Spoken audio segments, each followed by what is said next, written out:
ഭാഗം 2. ഖലിപ്പൻ ബോസിന്റെ കുറുമ്പി. ദിയ പോയി കഴിഞ്ഞിട്ടും അർജുൻ ആ ബട്ടണിലേക്ക് തന്നെ നോക്കി നിന്നു. സത്യത്തിൽ ബട്ടൺ മാറിയല്ല ഇട്ടിരുന്നത്, അവൾ അവനെ പറ്റിച്ചതായിരുന്നു. അർജുൻ അറിയാതെ ചിരിച്ചുപോയി. മിടുക്കി, അവൻ പിറുപിറുത്തു. പിന്നീടുള്ള ദിവസങ്ങളിൽ അർജുൻ്റെ കലിപ്പ് ദിയയോട് മാത്രമായി കുറഞ്ഞു. പക്ഷേ ഓഫീസിലെ മറ്റുള്ളവരോട് അവൻ പഴയ ഹിറ്റ്ലർ തന്നെയായിരുന്നു.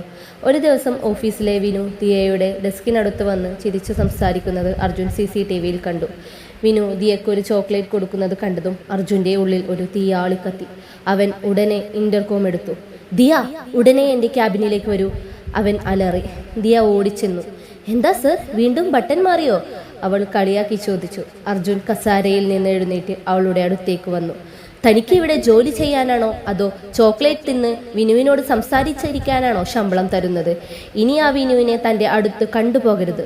തനിക്ക് എന്തു വേണമെങ്കിലും എന്നോട് ചോദിക്കണം, മനസ്സിലായോ? അവൻ്റെ ആ ശബ്ദത്തിലെ അധികാരം ദിയയെ അത്ഭുതപ്പെടുത്തി. അത് വെറും ദേഷ്യമല്ല, തന്നോടുള്ള സ്നേഹമാണെന്ന് അവൾക്ക് തോന്നി. ദിയയ്ക്ക് പെട്ടെന്ന് ഒരു പനി വന്നപ്പോൾ അർജുൻ അവളെ ഓഫീസിൽ നിന്ന് നിർബന്ധിച്ച് വീട്ടിലാക്കി. അവളുടെ വീട്ടിലെത്തിയപ്പോഴാണ് അവിടുത്തെ കഷ്ടപ്പാടുകൾ അവൻ അറിയുന്നത്. അർജുൻ്റെ അമ്മയ്ക്ക് ദിയയെ പണ്ടേ ഇഷ്ടമായിരുന്നു. ഈ കുറുമ്പിയെ എൻ്റെ മരുമകളായി വേണം എന്ന് അമ്മ വാശി പിടിച്ചു. ദിയയുടെ വീട്ടുകാർക്ക് ആദ്യം പേടിയായിരുന്നെങ്കിലും അർജുൻ്റെ ആത്മാർത്ഥത കണ്ടപ്പോൾ അവർക്കും സമ്മതം. കല്യാണത്തിന് വിനുവിനെ വിളിച്ചപ്പോൾ അർജുൻ പ്രത്യേകം പറഞ്ഞു, എൻ്റെ വൈഫിന് ഇനി ചോക്ലേറ്റ് ഞാൻ വാങ്ങിക്കൊടുത്തോളാം കേട്ടോ.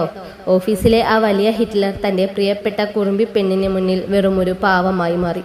ആ ഓഫീസിൽ ഇപ്പോഴും ഫയലുകൾ പറക്കുന്ന ശബ്ദമല്ല, പകരം ആ പഴയ ഖലിപ്പൻ ബോസിൻ്റെയും കുറുമ്പി പെണ്ണിൻ്റെയും സന്തോഷം നിറഞ്ഞ ചിരിയാണ് കേൾക്കുന്നത്.